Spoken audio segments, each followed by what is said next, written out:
SamAnt. We going in today on this Tuesday, fam. I want to jump over here to this next story because this one, man, believe it or not, I don't know why people are talking about this and why this brother is under so much backlash, but I'm going to let the people hear the audio, SamAnt. We're going to talk about LaVar Ball earlier was on First Take, if I'm not mistaken. Yeah. First Take, you know what I mean? And I'll play the audio. Here we go.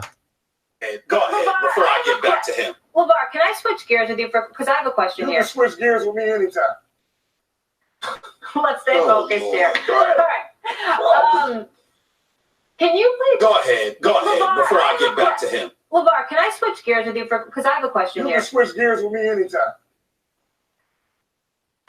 So that's Molly, which you told me was Jalen Rose's wife. Molly Carum. Yeah. That definitely blew my mind. And that's LaVar Ball on First Take earlier today. And that's, him.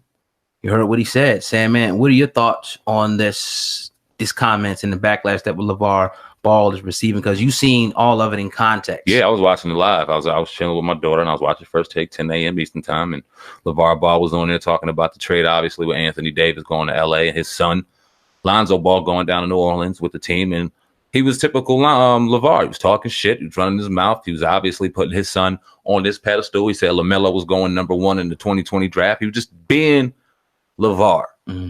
And when Molly said, let's switch gears for a second, it was because, first off, she's the narrator of the show. She orchestrates. She's a point guard, so she's going to have to stop play and redirect when she has to. And right before that, you have heavy dialogue going on between Max, Stephen A, and LaVar. They're talking. They're loud. They're getting it in. They're doing their thing. She had to cut and say, let's switch gears. Okay, well, her saying that, LaVar's in his mode. Yo, switch gears. What you want to talk about next? Because he didn't say what you want to talk about, then Molly kind of got weird, and Stephen A threw a little bit of seasoning on there, and it got blown way out of context. And you can see even when you watch it, he's going, come on. Like, don't play with that bullshit. This ain't bull. What do you want to talk about next? You want to talk about Big Baller? You want to talk about this? You want to talk about that? Bring it on. And they were just talking about how the Big Baller brand was kind of failing in the dissension within the family and how everything is. So he was hot. And then they try to throw that shit on. A lot of people don't like LaVar Ball because he's an outspoken black man. He says what he wants to say unapologetically. I respect him for that. Even though a lot of what he says may be wild as fuck, I still respect the fact that he's free about it. And anybody or any time somebody has a chance to get at him, they do. I think this is one of those situations. God, I think a lot of people are being way, way too sensitive about this one. This is one of those things where it's like, yo, and I'm trying to, and we always pride ourselves on trying to see every angle, but I just can't see the other side on this. It was almost like they wanted to manufacture that shit. Like, okay, like come the fuck on. Mm-hmm. And then when you bring the context about, you said they was going at him and he was just ready to go to the next thing. Yeah, he's dipping, dodging, punching back like he's in his mode. And it is what it. And even if it did, I mean, this happens. Like men and women flirt all the damn time. But this is the fucked up thing because this wasn't even a flirtatious situation. Right. This wasn't sexual. People wanted to throw it there, but he was looking at her honestly in an equal situation. He wasn't looking at her like a woman. He was looking at her like a narrator on the show who was coming at him too. What you got, bring it on. And it didn't get taken like that. It got blown so crazy. SamAnt, people, I guess, people are not buying it though. What you mean? And here's why. The switch gears thing. You know what I'm saying? Because it's like when because it's like he said, I get it, I see it a little bit. I'm trying to go over to the other side to see how somebody can take it, out of context. To these, it's almost like I ain't even gonna do it. You can't do it. You can't do it. Because if you did do it, my immediate response would have been to grow the fuck up. Right. Grow up. Because you're talking in sports context. And how many times and how many classic sports shows that we heard where somebody said switch gears? If that was Stephen A that said let's switch gears and he said the same thing, we wouldn't have looked at it like that. But because it was Molly Carum, because she's a very attractive woman sitting there on a primetime spot, people got sexist quick and jumped right to it. And that's what it wasn't about. I would love to hear Jalen's perspective, her husband, and see what he thought, because I guarantee you watching it, he didn't think nothing by it. He understood what was going on in the respective position that his wife sits in. He wasn't thinking nothing by it. Now, all this backlash, like I said, I would love to hear his reaction. Somebody that we respect, I respect the fuck out of Jalen Rose. Yeah. You know what I mean? One of my favorite players of all time, one of my favorite teams of all time. So we'd love to have him on the show.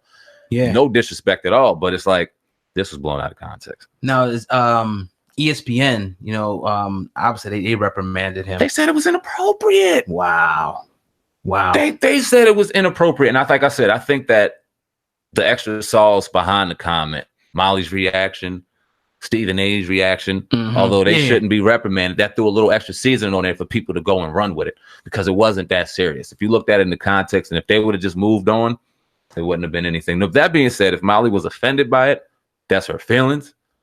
I can disagree with what I saw, but if she was offended by it, she has a right to be. I guess it was, but understand that, and I hope that her and LaVar had a conversation that I seen and the millions of other people seen, and what we believe in.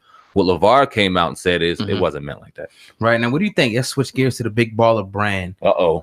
Switch gears. Yeah, man. Do you think that's did it fail to you? Is there any, do you see the Big Baller brand being resurrected, and are you happy that you didn't buy a pair?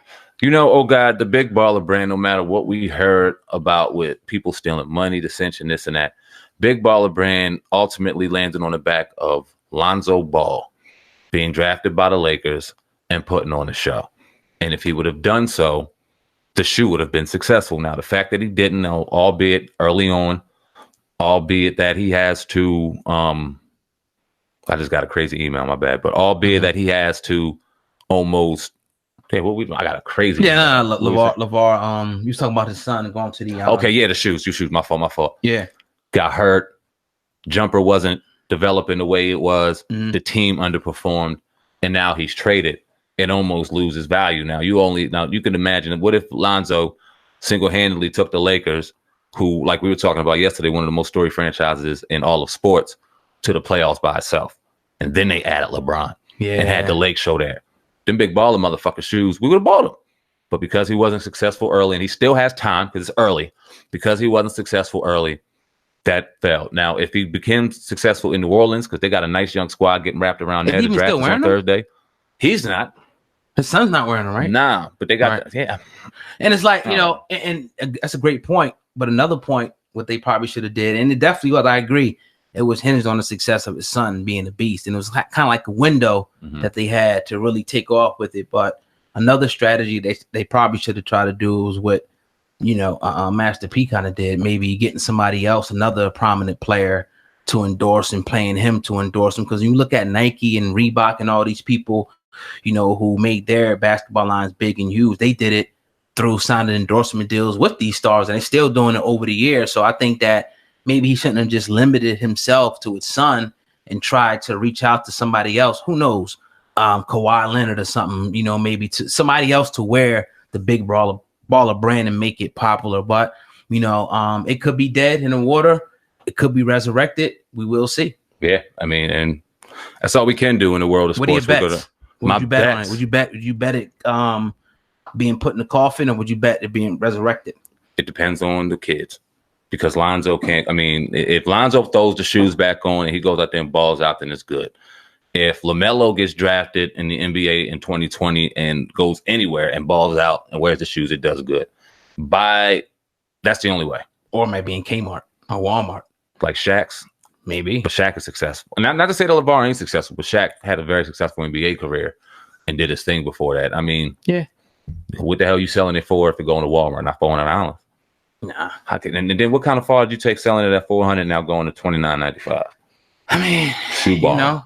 It is what it is. I throw them bitches in my fucking garage while I throw them in shoe. Are you happy you didn't buy them now? Hell yeah. Why? I mean, no, because LaVar didn't. I mean, because Lonzo didn't do his thing. And I'm not disrespecting him because he's young and still has time.